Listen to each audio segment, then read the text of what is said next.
श्री स्वामी समर्थ सगळ्यांना। आज मी तुम्हाला सांगणार आहे सत्यनारायण का करायचं आहे, कारण की आज मी सत्यनारायण करत आहे, कारण की आज गुरुपुषामृत योग आहे, गुरुवार आहे, अधिक महिना आहे आणि आजपासून मी सत्यनारायणाला सुरुवात केलेली आहे। आता माहिती नाही मला माझ्याकडून 5 होतील की 11 होतील की 7 होतील, पण माझ्या यथाशक्तीने मी माझ्याकडून जेवढे होईल मी तेवढे करणार आहे। तर म्हटलं चला यांना आपल्या यूट्यूब फॅमिलीलाही पूजा मांडणी दाखवून देऊया।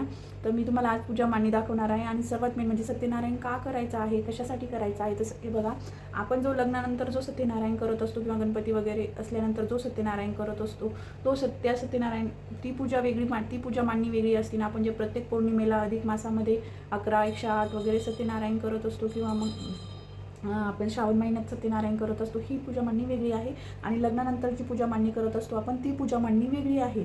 तर बघा, मी तुम्हाला आता दाखवते आहे की पूजा मी कशी मांडलेली आहे। बॅक कॅमेऱ्याने दाखवते म्हणजे तुम्हाला व्यवस्थित सगळं समजून जाईल अशा पद्धतीने। तर बघा, सर्वात आधी मी सांगते सत्यनारायण का करायचं आहे, कारण की सत्यनारायण आपल्या घरामध्ये अखंड लक्ष्मी स्थिर राहावी म्हणून आपल्याला सत्यनारायण करायचे आहे। किती आर्थिक आपल्याला कितीही प्रॉब्लेम असू द्या, कितीही आर्थिक अडथळे असू द्या, पैशांचे कितीही प्रॉब्लेम असू द्या, घरांमध्ये एकमेकांचे जमत नाही, भांडणं होतात वगैरे, अशा वेळेस तुम्ही आणि अखंड लक्ष्मी स्थिर राहावी। आपल्या घरामध्ये अखंड लक्ष्मी आहे पण ती लक्ष्मी स्थिर राहावी, कारण की माता लक्ष्मी फार चंचल असते आणि जिथे पण श्री विष्णू हरी नारायणाची पूजा केली जाते तिथेच माता लक्ष्मी अखंड राहते।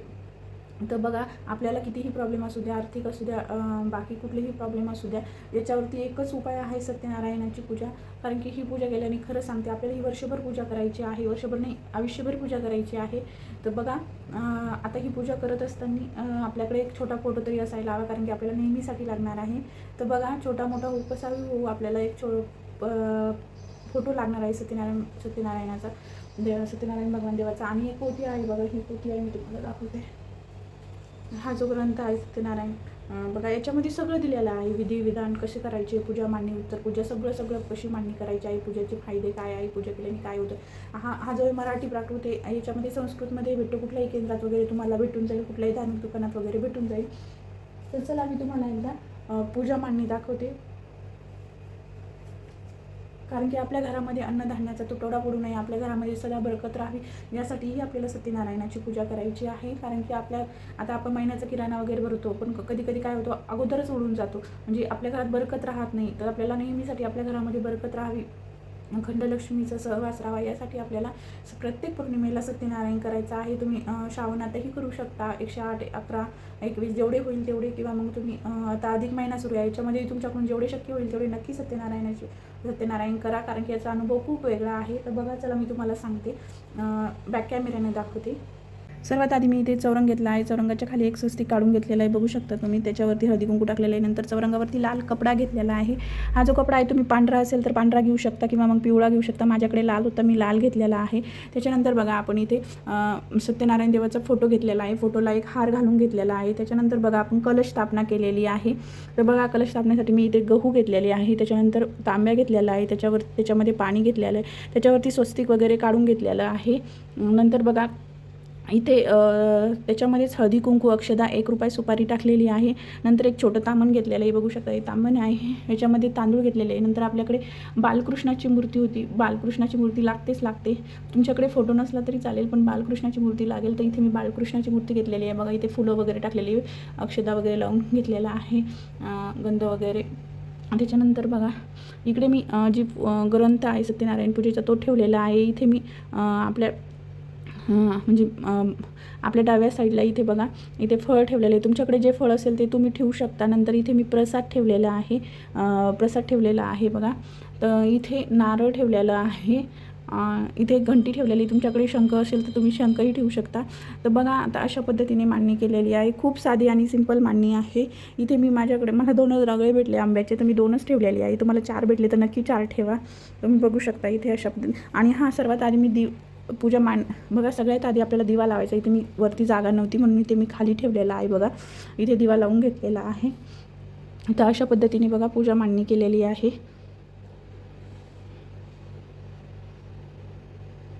इकडे मी हे सामान ठेवलेलं आहे विड्यावरती, आपली खारीक वाटी, खोबरं, सुपारी, खडी साखर, 1 रुपया अशा पद्धतीने इथे ठेवलेलं आहे। नाही, ऑप्शनमध्ये आहे, तुम्हाला ठेवायचं असेल तर ठेवा, नसेल ठेवायचं तर नाही ठेवलं तरीही चालेल. नंतर आता बघा आपल्याला ह्या ज्या सुपाऱ्या ठेवलेल्या आहे आपण त्याची प्राणप्रतिष्ठा कशी करायची आहे. तर बघा इथे आपल्याला काय करायचं आहे, मी सरळ सरळ तुम्हाला मराठीमध्ये सांगत आहे. आणि आपल्या याच्यामध्ये संस्कृत पुस्तकामध्ये नाही का संस्कृतमध्येही दिलेलं आहे, पण मी तुम्हाला मराठीत सांगत आहे. सर्वात आधी आपल्याला स्वतःला काय करायचं आहे, स्वतःला हळदी कुंकू लावून घ्यायचं आहे. त्याच्यानंतर काय करायचं आहे, कळशाला हळदी कुंकू वगैरे आपण आधीच ठेवलेलं आहे. त्यानंतर लावून घेतलेलं मी हळदी कुंकू वगैरे अक्षता वगैरे त्याच्यामध्ये टाकलेला आहे कळशामध्ये. आता बघा ही सुपारी जी आहे, ही पहिली सुपारी जी असते आपल्या उजव्या साईडला, म्हणजे आपल्या फोटोच्या डाव्या साईडला आणि आपल्या उजव्या साईडला जी पहिली सुपारी असते ती गणपती बाप्पाची असते. दुसरी सुपारी जी असते ती कुलदेवतेची असते आणि तिसरी सुपारी जी आहे आपली ती वरुण देवताची आहे. पानं घेताना जोड पानं घ्यायचे आहे. बघू शकता तुम्ही दोन पानं घेतलेले आहे, जोड पानं घ्यायची आहे. तर अशा पद्धतीने बघा. तर आता इथे आपल्याला काय करायचं आहे, प्राणप्रतिष्ठा करून घ्यायची आहे. मी दाखवून देते तुम्हाला एकदा.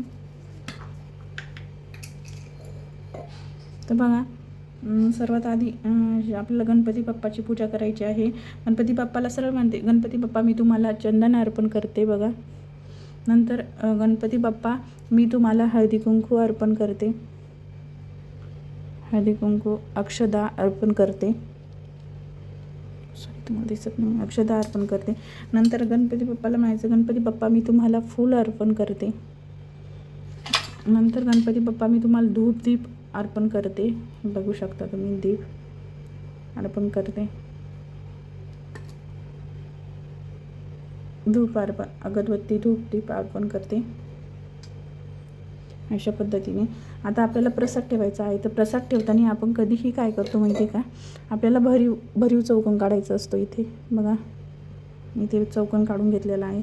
त्याच्यानंतर हा प्रसाद, गणपती बाप्पा मी तुम्हाला प्रसाद अर्पण करते. बघू शकता आपण एरवी सगळ्या देवतांना तुळशीचे पान ठेवतो, पण गणपती बाप्पाला तुळशीचं पान ठेवायचं नाही. अशा पद्धतीने तशीच आपल्याला कुलदेवतेची ही प्राणप्रतिष्ठा करून घ्यायची आहे. बघा कुलदेवतेची हे करून घ्यायचे आहे. तर बघा ही कुलदेवता माता मी तुम्हाला चंदन अर्पण करते. ही कुलदेवता माता मी तुम्हाला हळदी कुंकू अक्षता अर्पण करते. हे कुलदेवता माता मी तुम्हाला फूल अर्पण करते. हे कुलदेवता माता मी तुम्हाला धूप दीप अर्पण करते.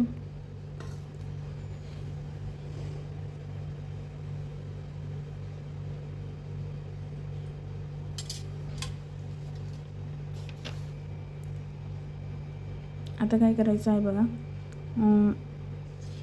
लगेच आता आपल्याला वरुण देवतेची आपल्याला प्रसाद ठेवायचा आहे.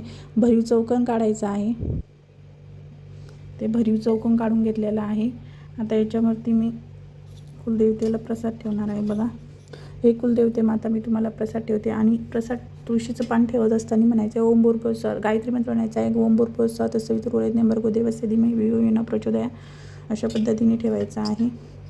नंतर परत 3 वेळेस या प्रसादाला एक तुळशीचं पान घ्यायचं आहे आणि 3 वेळेस फिरवायचं आहे आणि गायत्री मंत्र म्हणायचा आहे. ओम भूर्भुवः स्वः तत्सवितुर्वरेण्यं भर्गो देवस्य धीमहि धियो यो नः प्रचोदयात्. आणि ते पाणी ते अर्पण करायचं आहे कुलदेवतेला. आता आपल्याला वरुण देवतेची पूजा करायची आहे. आपल्याला हे वरुण देवता मी तुम्हाला चंदन हळदी कुंकू अर्पण करत आहे.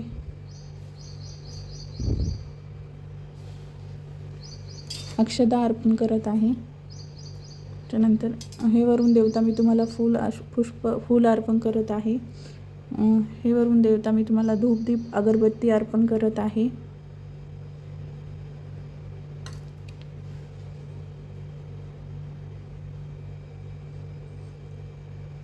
आता आपल्याला वरुण देवतेलाही प्रसाद अर्पण करायचा आहे. तर बघा इथे मी भरीव चौकोन काढून घेतलेला आहे. त्याच्यावरती साखर ठेवलेली आहे. तुम्ही खडी साखर पण ठेवू शकता, पण माझ्याकडे खडी साखर नव्हती तर मी साखर ठेवलेली आहे. तर बघा इथे तुम्ही ओम भूर्भुवः स्वः तत्सवितुर्वरेण्यं भर्गो देवस्य धीमहि धियो यो नः प्रचोदयात्. अशा पद्धतीने इथे ठेवू शकता. तर बघा ओम भूर्भुवः स्वः तत्सवितुर्वरेण्यं भर्गो देवस्य धीमहि धियो यो नः प्रचोदयात्. बघा अशा पद्धतीने आपल्याला प्राणप्रतिष्ठा करून घ्यायची आहे. अशा पद्धतीने पूजा करायची आहे बघा.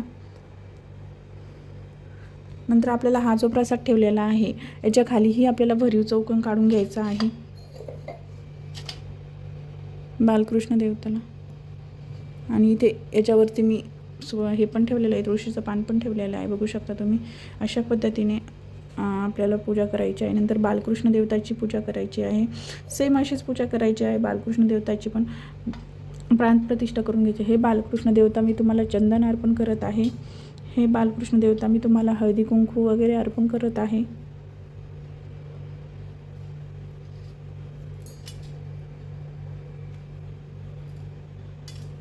हे बालकृष्ण देवता मी तुम्हाला पुष्प अर्पण करत आहे.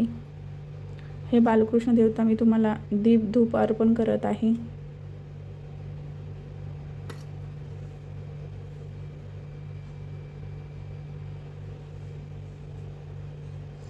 नंतर सेम प्रोसेस आपण प्रसादाला ही चौकोन करून घ्यायचा आहे. हे बालकृष्ण देवता मी तुम्हाला प्रसाद अर्पण करत आहे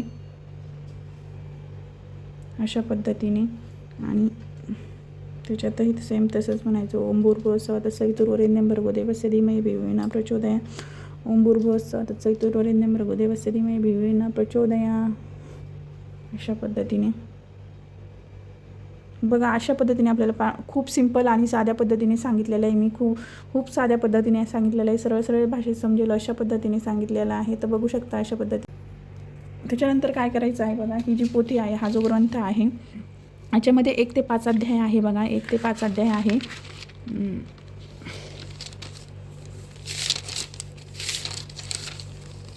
हे बघा. श्री सत्यनारायणाची कथा अध्याय पहिला. अशा पद्धतीने 1 ते 5 अध्याय आहे. तर अध्याय झाल्यानंतर आपल्याला अध्याय वाचून घ्यायचे आहे आणि लगेच आपल्याला आरती करून घ्यायची आहे. अध्याय वाचून लगेच आपल्याला आरती करून घ्यायची आहे बघा. इथेच मागच्या पेजवरती आरती पण आहे अशा पद्धतीने.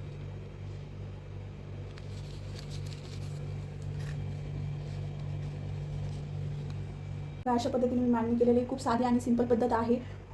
खूप साध्या पद्धतीत सांगितलेलं आहे मी. ज्यांना कोणाला संस्कृत वगैरे जमत नाही त्यांनी सिंपल मी सांगितल्या पद्धतीनेही तुम्ही पूजा वगैरे करू शकता. तर बघा, व्हिडिओ आवडल्यास चॅनलला लाईक शेअर सबस्क्राईब नक्की करा. भेटूया अशाच एका नवीन व्हिडिओमध्ये. पूजा कशी वाटली नक्की सांगा. आणि पूजा तुम्ही पण सत्यनारायण नक्की करा. काही चुकलं वगैरे असेल तर नक्की माफ करा. मला चुकीचं काही वाटलं असेल तर मला नक्की सांगा. तर भेटूया अशाच एका नवीन व्हिडिओमध्ये. तोपर्यंत सगळ्यांना श्री स्वामी समर्थ.